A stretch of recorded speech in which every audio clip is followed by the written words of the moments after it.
Imagine for a second, history's ultimate archaeological cold case.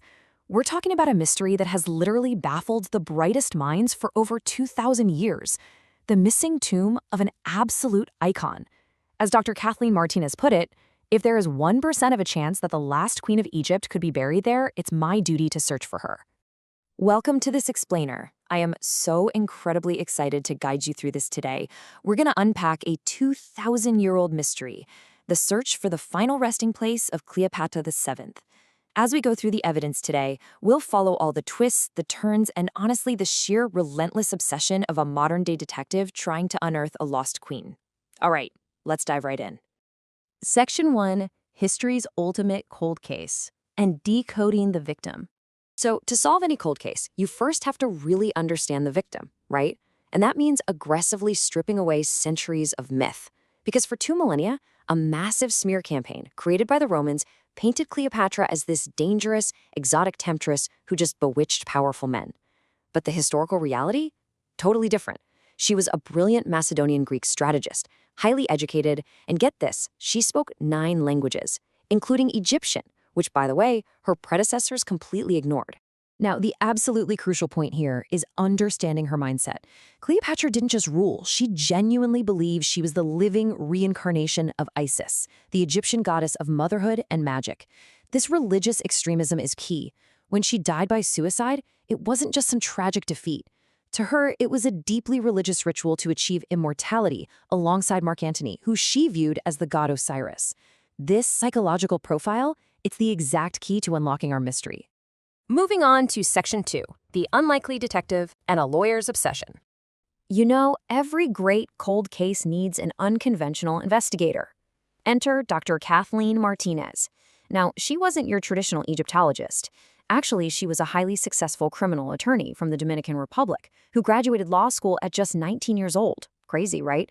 She approached this ancient mystery exactly like a modern crime scene. Using her legal training, she built a psychological profile of Cleopatra, and she deduced that a religious extremist like her wouldn't just be buried in a typical royal tomb. She needed a sacred temple dedicated to Osiris to reenact the myth of the gods and, ultimately, secure her immortality.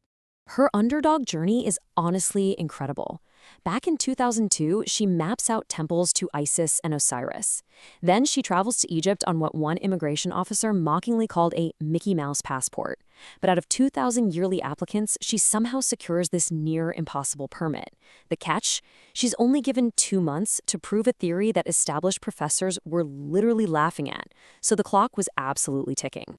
Which brings us to Section 3, Unearthing Taposiris Magna and Building the Evidence Board.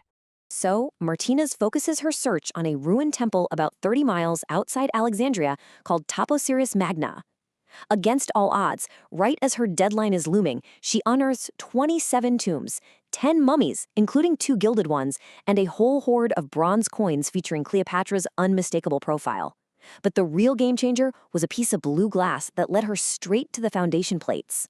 Martinez considers these foundation plates the black box of the temple. These fragile clay plates were inscribed in Greek and hieroglyphics, and they definitively proved the temple was built by Cleopatra's ancestor and dedicated to the goddess Isis. It was a massive emotional breakthrough. I mean, it proved her core theory wasn't crazy at all. The site was definitely spiritually significant enough for the queen. And hey, speaking of the evidence, what about those coins? Many of them show Cleopatra with a pretty prominent hooked nose. Why? Well, it all comes down to verism.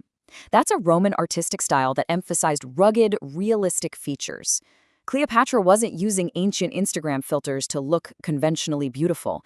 She was actually using her appearance as propaganda. She wanted to project political legitimacy, maturity, and gravity. She wanted to look like a tough, seasoned ruler. Now let's jump to Section 4, Searching Beneath the Waves and the Watery Lead. Just when you think this investigation is entirely stuck in the sand, we get a massive twist. 4,300 feet, that is the sheer scale of an underground tunnel carved entirely by hand through solid rock, discovered by Martinez's team in 2022. It sits 60 feet below the temple, and the most fascinating part, the tunnel was flooded with seawater, and it led directly toward the crashing waves of the Mediterranean Sea. So what do you do when your trail of evidence goes completely underwater? You call in the heavy hitters. Martinez partners up with Bob Ballard, the legendary oceanographer who found the wreck of the Titanic. Together with the Egyptian Navy, they use sonar to scan the coastline, and they end up discovering an entire sunken port. We're talking colossal columns and anchors, completely swallowed by dozens of massive earthquakes centuries ago. This whole discovery leads right to Martinez's ultimate secret vault theory. It suggests that after her death, Cleopatra's body was secretly delivered to this exact maritime port, moved through that hidden, now flooded tunnel, and placed in a divine vault right beneath the Temple of Osiris, meaning the grand prize might be sitting just out of reach under the Mediterranean. But Section 5, the skeptics push back, exploring the competing theories. Look, we have to look at the whole picture here. It's the critical question that deeply divides the entire archaeological community. Is she really there? Let's flip the coin and look at the other side. Enter the harsh skepticism of Dr. Zahi Hawass. He's the former Egyptian Minister of Antiquities, and he actually worked with Martinez for years. But he stated bluntly, there is no evidence that Cleopatra or Mark Antony were buried at the Taposiris Magna temple. Her tomb will never be found. That is a definitive, highly pessimistic stance from a literal giant in the field. And honestly, the skeptics build a highly compelling case. First off, the ancient historian Plutarch specifically wrote that her mausoleum was in the royal quarter of Alexandria. Second, those mummies found at the temple, likely just high-ranking priests, nothing more. Third, Octavian had already stripped her of her wealth. He had absolutely no reason to hide her body. And finally, coastal erosion in the area has been so severe that the real tomb likely sank centuries ago and is buried under millions of tons of sediment. Which brings us to the competing Alexandria palace theory. A lot of scholars believe she built her tomb right next to her royal palace on the now sunken island of Antirodos. That entire island sank during a massive earthquake in 365 AD.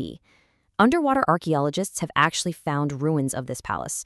They've discovered sphinxes, statues of priests, and even a really mysterious first-century artifact known as the Jesus Cup, inscribed with "Through Christ the Magician." So they argue her tomb is lost in this watery wreckage, not miles away at Taposiris Magna. Finally, Section 6, the verdict, and why this search matters. So where does that actually leave us? Well, the true takeaway of this search is profound. Whether she's waiting at the end of a flooded tunnel beneath Taposiris Magna or lost forever beneath a sunken palace off the coast of Alexandria, the very act of searching matters. Because with every single coin, every foundation plate, and every sunken column, we are stripping away 2,000 years of Roman propaganda. We are finally reckoning with the real Cleopatra, a brilliant, sovereign strategist, a mother, and a living goddess to her people, rather than just some caricature written by the men who defeated her. I want to leave you with this provocative thought. In her life, she commanded empires. In death, she commands our relentless curiosity. If a lawyer-turned-archaeologist can rewrite what we know by simply refusing to take no for an answer, it really makes you wonder, what else has history gotten completely wrong about the last pharaoh of Egypt? Thank you so much for joining me for this explainer, and keep questioning the history you think you know.